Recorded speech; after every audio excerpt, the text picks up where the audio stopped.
Generally वापरली जात असते. तर रॉम चिपला पण चिप सिलेक्ट 1 आणि चिप सिलेक्ट 2 बार, ओके, ऍक्टिव्ह हाय आणि ऍक्टिव्ह लो असे दोन चिप सिलेक्ट सिग्नल्स आहेत. त्याच्यानंतर 8 बिट डेटा बस वरती आपल्याला जो डेटा रॉम मधला पाठवायचा आहे तो मिळतो. इनसाइड एरो नाही आला रॉम असल्यामुळे, फक्त रीड करू शकतो आपण, याच्यामध्ये राईट नाही करू शकत. The capacity of this ROM chip is 512 into 8. 8 हे काय आहेत परत बिट्स आहेत. But total words how many we can store here? 512 bytes आपण याच्यामध्ये स्टोअर करतो. So how much is the address bit required? 9. बरोबर. 2⁹ is 512. कॅल्क्युलेट करून बघा. 2⁹ is 512 bytes. त्याच्यासाठी we require here AD0 to AD8. म्हणजे टोटल 9 ऍड्रेस लाईन्स आपल्याला इथे लागतात. रीड आणि राईट सिग्नल इथे दाखवलेले नाहीयेत. What is the reason?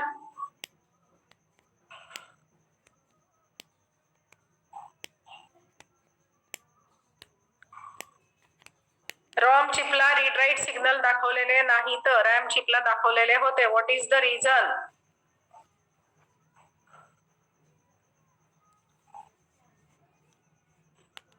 Are you getting my question?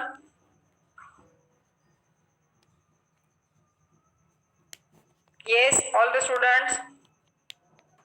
RAM चिपला रीड आणि राईट दोन सिग्नल्स दाखवलेले होते की नाही? येस और no? Yes.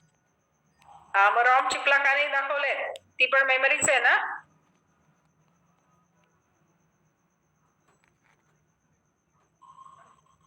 Type of memory is different.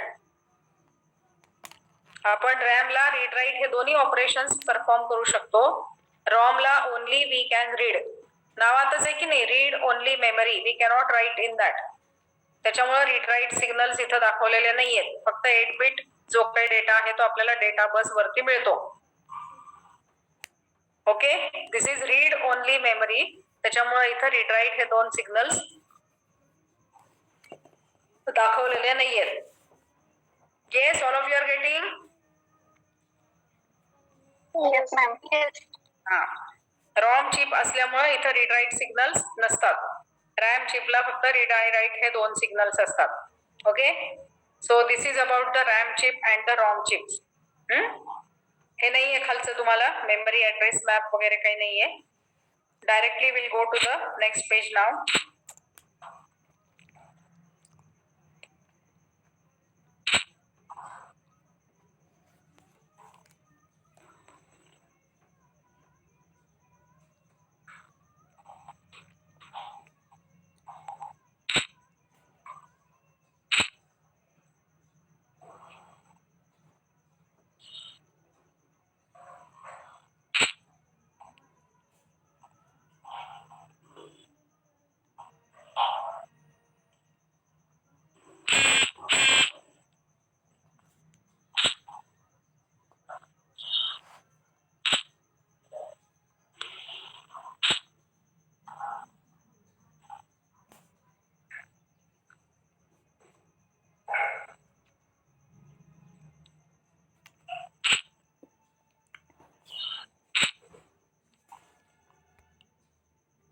मध्ये तर cache memory as I have told you previously it is the small size high speed memory. Cache मेमरीचे दोन फीचर्स लक्षात ठेवा.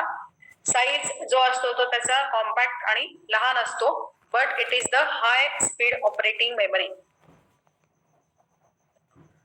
जसं मी तुम्हाला बिल्डिंगचं एक्झाम्पल सांगितलं होतं, छोट्या कमी फ्लोअरच्या बिल्डिंग मध्ये इझिली आपल्याला जसा फ्लॅट सापडतो तसं मोठ्या जास्त स्टोरीड बिल्डिंग मध्ये we cannot find it very much easily. Access time will be more.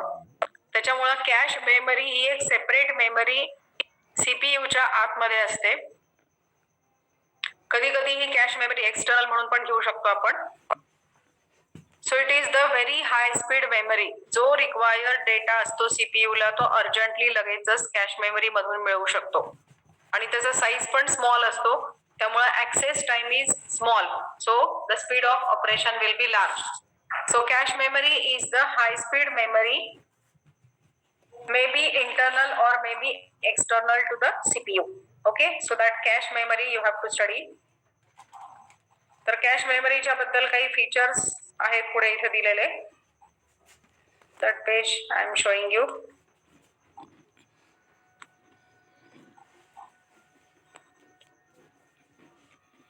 See, there is one equation for the working of this cache memory, TA, where TA is the access time.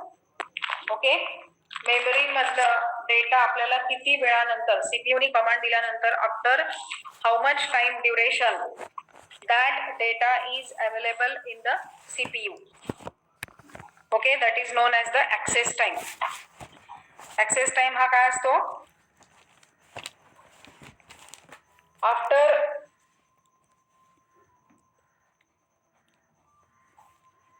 yes, बरोबर.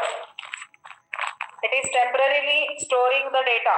Main power off केल्यानंतर that data will be deleted. So the performance of this cache memory is measured in terms of the quantity known as the hit ratio. Okay, cache memory चे जे performance असतं ते एका parameter वरून major केलं जातं, that is called as the hit ratio. So what is the hit ratio? First understand that when the CPU refers to the memory, okay, CPU जेव्हा reference करतो मेमरीला की त्याच्या थ्रू डेटा हा CPU ला घ्यायचा आहे, तर तो डेटा किंवा तो वर्ड कॅश मेमरी मध्ये जर मिळाला तर it is said to produce the hit. Okay, जेव्हा CPU या मेमरी कडून डेटा घेण्यासाठी कमांड देतो and if that word, that data is in that cache memory, then it is said to produce the hit. जर तो word तिथं नसेल त्या कॅश मेमरी मध्ये आणि तर तो काय करावा लागतो? मेन मेमरी मधून कॅश मेमरी मध्ये घ्यावा लागतो. त्याला काय म्हणायचं? Miss. Okay, hit and miss. So the ratio of number of hits divided by the total number of CPU reference to the memory, म्हणजे hits plus miss, that is known as the hit ratio. So what is the hit ratio? It is the number of hits divided by the total number of hits plus miss, that is known as the hit ratio. Its value is 0.9 or higher than that.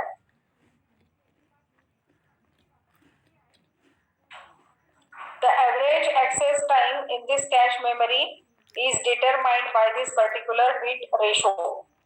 पहिल्यांदा hit ratio म्हणजे काय हे समजलंय का सगळ्यांना? CPU जेव्हा cash मेमरीला refer करतो त्यावेळेला जो रिक्वायर्ड वर्ड किंवा डेटा जर कॅश मेमरी मध्ये असेल तर it is said that hit is produced, HIT. आणि तो रिक्वायर्ड डेटा जर कॅश मेमरी मध्ये नसेल तर it is said that it is the miss. तर हिट रेशो हे काय असतं? It is defined as the ratio of number of hits to the total number of CPU references, म्हणजे त्याच्यामध्ये हिट्स प्लस आणि मिस. तर ह्या रेशोला म्हणायचं hit ratio. The access time is calculated by using this particular hit ratio. So what is access time? Its equation is TA is equal to HTC plus 1 minus H into bracket TC plus T.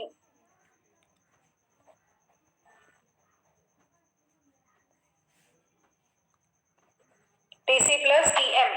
हे बघा, हे equation इथे दिसतंय का सगळ्यांना? Access टाइमचं equation इथे दिलंय बघा. TA is equal to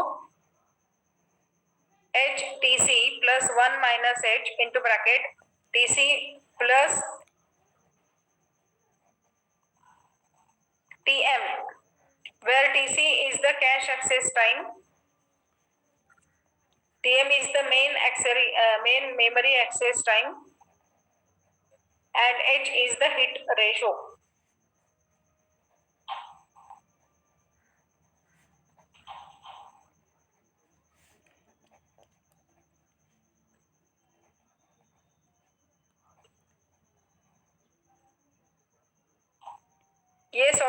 getting what is the hit ratio?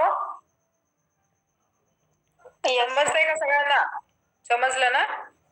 म्हणजे कॅश मेमरी मधनं हिट किती मिळतात आपल्याला, तर त्याची value he at the max 0.9 पर्यंत असू शकते. 90% म्हणजे जेवढे सीपीयू ने रेफरन्स केलेले आहेत त्यातले 90% वर्ड्स हे कॅश मेमरी मध्ये मिळालेले आहेत.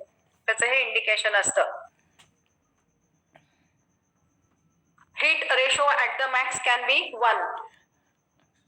म्हणजे जेवढे सीपीयू रेफरन्सेस आहेत तेवढे सगळे वर्ड सीपीयू ला कॅश मेमरी मधून मिळतात.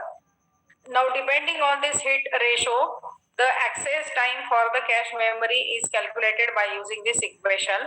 TA is equal to HTC plus 1 into bracket 1 minus H into bracket TC plus TM.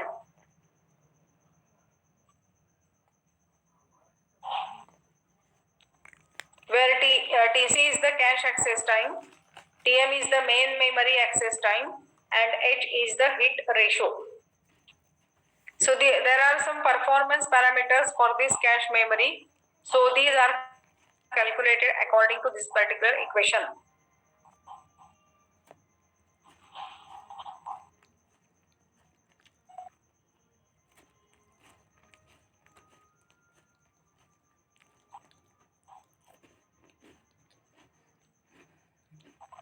Yes, all of you are getting this particular equation for the cache memory. Yes, ma'am. समजले का? Yes, ma'am. Okay. त्याच्यानंतर next is mapping of the cache memory you have to study. Okay, mapping याचा अर्थ काय? जे काही characteristics असतात, main characteristics for the cache memory is the fast access time. कारण साईज कमी असल्यामुळं access time is very much fast. त्याच्यामुळं the transformation of data from the main memory to the cache memory, main memory मधलाच data आपण cache memory मध्ये घेत असतो. So the transformation of data from main memory to the cache memory, it is referred to as the mapping process. Okay, so 3 types of mapping procedures are there for the organization of the cache memory. 3 टाइपचे mapping procedures आहेत: associative mapping, direct mapping and set associative mapping.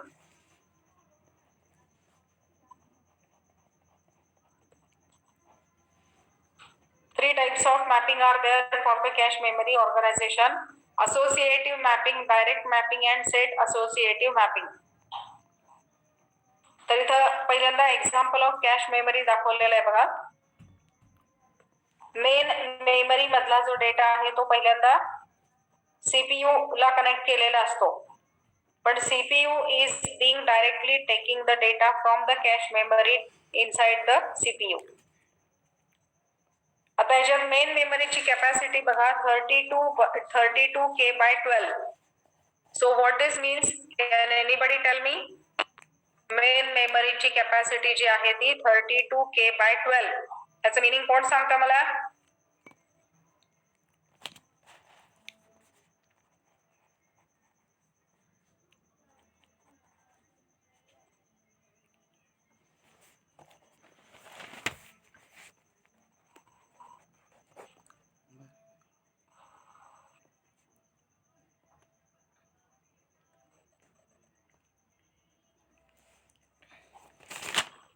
Yes, can anybody tell me what is the size 32K/12?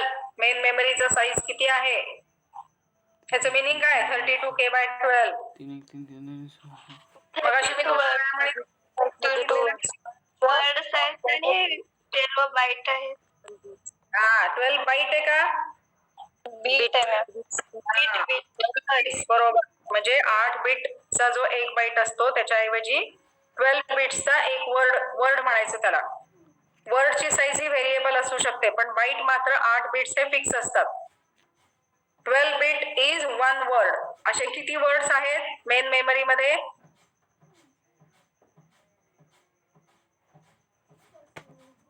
How many such words? 32 K म्हणजे किती असतं? 1K memory म्हणजे किती असतं? 1K is 1000. बस 1000 म्हणजे 1000 येते. ते 2 raised to 10 10 म्हणजे त्याची व्हॅल्यू कॅल्क्युलेट केला तर it comes out to be 1024. So this is near to 1000 म्हणून त्याला आपण के म्हणतो. ओके, ऍक्च्युअल ह्याचा नंबर जो आहे तो 1024 येतो. त्याच्यामुळे 32K म्हणजे 32 मल्टिप्लाइड बाय दिस 1024. एवढे वर्ड्सची साईज किती आहे? 12 बिट्स. ओके, तर एवढे वर्ड्स हे मेन मेमरी मध्ये आहेत. मग अशा ह्या मोठ्या मेन मेमरी मधून सीपीयू ला लगेचच डेटा मिळू शकेल का? Required data. Speed of processing कसा कमी होत जाईल की नाही? Are you getting the necessity of cache memory? Cache memory का लागते कळतंय का तुम्हाला? Yes ma'am. येस. मेन मेमरीचा साईज एवढा असल्यामुळं जो रिक्वायर्ड डेटा असेल तो इझिली पटकन मिळू शकत नाही within less access time. It requires very large access time. त्याच्यामुळं इथं कॅश मेमरी मध्ये काय केलेलं असतं? जो फ्रिक्वेंटली रिक्वायर्ड डेटा आहे त्या पर्टिक्युलर प्रोग्रामच्या साठी तो फक्त इथं घेतला जातो कॅश मेमरी मध्ये. आता कॅश मेमरीची साईज किती आहे बघा बरं, सांगा मला.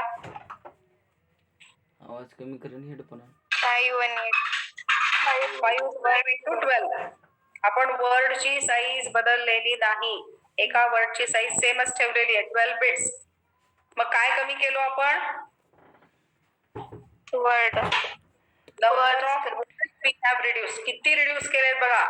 आकडे लक्षात घ्या. आकडे म्हणजे त्याच्यावरून तुम्हाला नंबर वरनं लक्षात येईल. किती घेतलेले आहेत मेन कॅश मेमरी मध्ये?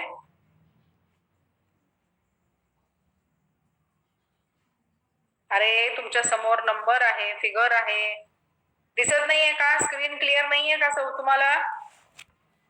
आन्सर का देत नाहीये तुम्ही? How many words we have taken in the cache memory? 512 घेतलेत फक्त. आउट ऑफ किती?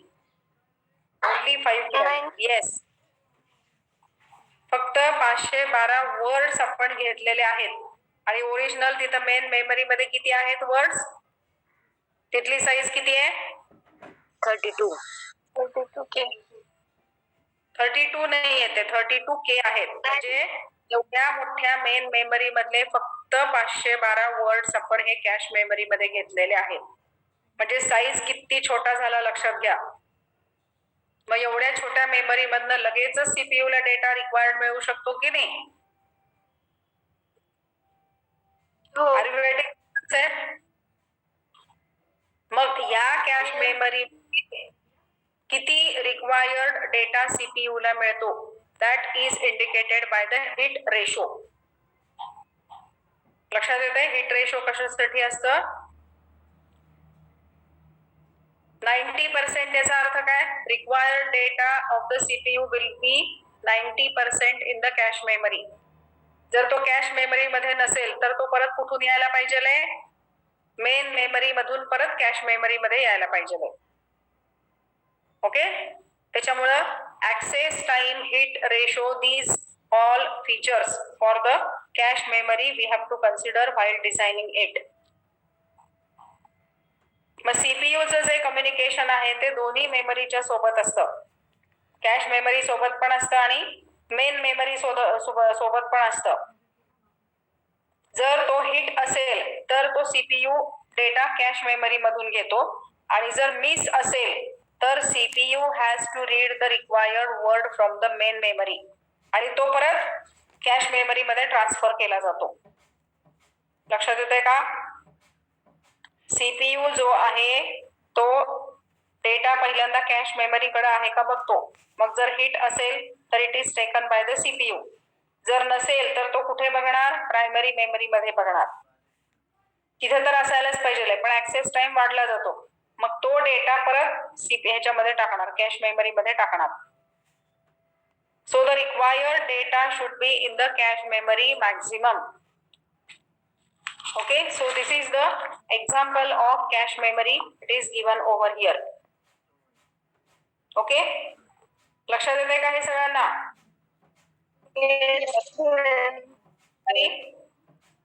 समजतंय ना? आणि हे वरचं पण इक्वेशन कळालंय ना ऍक्सेस टाइमचं? Yes, ma'am.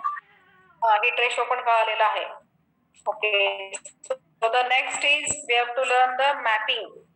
रिजॉईन होऊ नका आता आज पण, एक्झामचे सुपरविजन दिलेले आहेत त्याच्यामुळं डोंट रिजॉईन अगेन.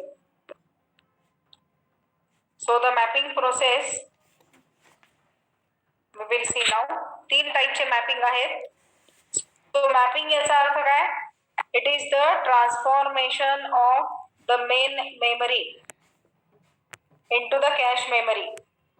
म्हणजे ह्या कॅश मेन मेमरी मधला काय डेटा आपल्याला कॅश मेमरी मध्ये घ्यायचा आहे त्याला म्हणायचं mapping process. See here that definition is given. The basic characteristics of the cache memory is it's the fast access time. The transformation of data from main memory to the cache memory is referred to as the mapping process. कारण ही main memory एवढी मोठी आहे, मग त्याच्यातले नेमके कोणते 512 words मला घ्यायचे तिथे, that we can determine by using this mapping process. Okay, are you getting this? Yes, ma'am. Yes. Okay. तर मॅपिंग प्रोसेस मध्ये पहिली मॅपिंग जी प्रोसेस आहे ती associative mapping. So diagram I will share with you.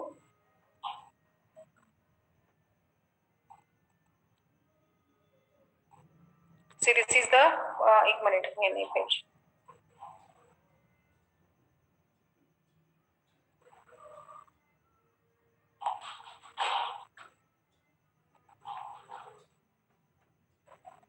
See, this is the associative mapping. Associative mapping for the cache memory. तर इथं बघा काय केलेलं आहे हे. CPU address is of 15 bits. CPU कडून जो ऍड्रेस दिला गेलेला आहे it is given to the argument register. Argument म्हणजे जो रिक्वायर्ड डेटा आहे सीपीयू ला, तर तो ह्या रजिस्टरला तो ऍड्रेस सीपीयू कडून आलेला आहे. So how many bits are there? 15 बिट्सचा तो ऍड्रेस आहे. तर ह्या आर्ग्युमेंट रजिस्टर मध्ये 15 बिट ऍड्रेसचा जो काही डेटा आहे तो आपल्याला पाहिजे आहे. ओके, तर इथं mapping for the cache memory कसं केलं जातं बघा. Here it is the address. आता हा जो ऍड्रेस आहे याच्यामध्ये तुम्हाला 5 नंबर्स दिसतात, 0 to 000 किंवा खाली 0 to 777. त्याच्यामध्ये 5 डिजिट्स आहेत. ओके, तर 5 डिजिट्स मध्ये प्रत्येक डिजिट मध्ये 4 बिट्स म्हणजे निबल असतात. याच्यामध्ये 4 बिट्स, याच्यामध्ये 4 बिट्स, याच्यामध्ये 4 बिट्स, याच्यामध्ये 4, याच्यामध्ये 4, म्हणजे टोटली हा 20 बिटचा ऍड्रेस असतो. This address is of the 20 bits. प्रत्येक एका नंबर मध्ये 4 बिट्स असतात. मग ह्या 20 बिट ऍड्रेसचा जो काही डेटा आहे that we have to take in that particular cache register, cache memory. मग असोसिएटिव्ह मेमरी मॅपिंग मध्ये जे आहे, असोसिएटिव्ह मॅपिंग मध्ये जे आहे, तर इथं मेथड काय फॉलो केली जाते की सीपीयू ने दिलेला जो ऍड्रेस आहे त्याच्यातले फक्त 15 बिट्स जे आहेत ते चेक केले जातात. सुरुवातीचे 15 bits. See how it is. Address आणि त्याच्या करस्पॉन्डिंग त्याचा डेटा हे इथं याच्यामध्ये दाखवलेलं आहे.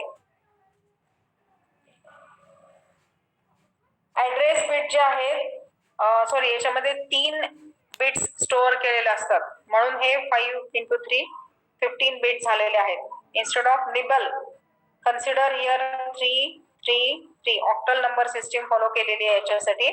ऑक्टल नंबर सिस्टीम तुम्हाला माहिती आहे, 0 to 7 असतात त्याच्यामध्ये आणि 3 बिट्स वापरले जातात टू रिप्रेझेंट फ्रॉम 0 to 7 1 1 1 याप्रमाणे. मग या 5 प्रत्येक नंबर मध्ये 3 बिट्स असतात. सो 5 into 3 म्हणजे 15 बिट्स. त्याच्यामुळे सीपीयू चा जो ऍड्रेस आहे तो 15 बिटचा दिलेला आहे. तर याच्यामध्ये the address value of the 15 bits is the 5 digit octal number आणि त्याचा करस्पॉन्डिंग जो 12 बिट वर्ड आहे तो दाखवलेला आहे. तर हा सीपीयू कडून 15 बिटचा जो ऍड्रेस आहे तो आर्ग्युमेंट रजिस्टर मध्ये ठेवला जातो. आता ह्या मेमरी मध्ये हा मॅचिंग ऍड्रेस जो आहे तो सर्च केला जातो, जो आर्ग्युमेंट रजिस्टर मध्ये दिलेला आहे. जर तो ऍड्रेस मिळाला तर तिथला जो 12 बिट डेटा आहे तो रीड केला जातो आणि it is given to the CPU. जर तिथं मॅचिंग तो ऍड्रेस मिळाला नाही तर परत काय केलं जातं, मेन मेमरी ऍक्सेस केली जाते आणि ऍड्रेस आणि डेटा हे दोन्ही पेअर मध्ये it is given to this associative cache memory. Main memory मधून ह्या कॅश मेमरी मध्ये तो डेटा येतो. असं करत करत करत जेव्हा कॅश मेमरी फुल होते, ओके, जेव्हा कॅश मेमरी फुल होते त्यावेळेला काय होतं, first in first out, FIFO म्हणायचं त्याला. जो पहिला डेटा दिलेला होता त्या कॅश मेमरी मध्ये तो आउट होतो आणि नवीन डेटा परत त्याच्यामध्ये घेतला जातो. Okay, last recently used replacement, जो शेवटचा जो कमीत कमी वापरला जातो, जो शेवटी असतो तो सुरुवातीला एंटर केलेला असतो, ते रिप्लेस केलं जातं आणि नवीन त्या ठिकाणी टाकलं जातं. ओके, तर या पद्धतीने असोसिएटिव्ह मॅपिंग हे केलं जात असतं फॉर द कॅश मेमरी. आता फॉर एक्झाम्पल सीपीयू कडून जो ऍड्रेस आलेला आहे या आर्ग्युमेंट रजिस्टर मध्ये, for example I am considering here see that address is 02777. हा ऍड्रेस सीपीयू कडून 15 बिटचा. 15 बिट्स कशा आहेत मी सांगितल्याप्रमाणे प्रत्येक नंबर मध्ये 3 3 3 3 3 3 गुणिले 5 म्हणजे हे 15 बिटचा ऍड्रेस झाला. ऑक्टल नंबर सिस्टीम फॉलो केली जाते याच्यासाठी. तर हा 15 बिटचा जो ऍड्रेस आहे तो सीपीयू कडून ह्या पहिल्यांदा आर्ग्युमेंट रजिस्टर मध्ये येईल. Now this address is searched here in this particular memory. तर असा ऍड्रेस इथे दिसतोय का,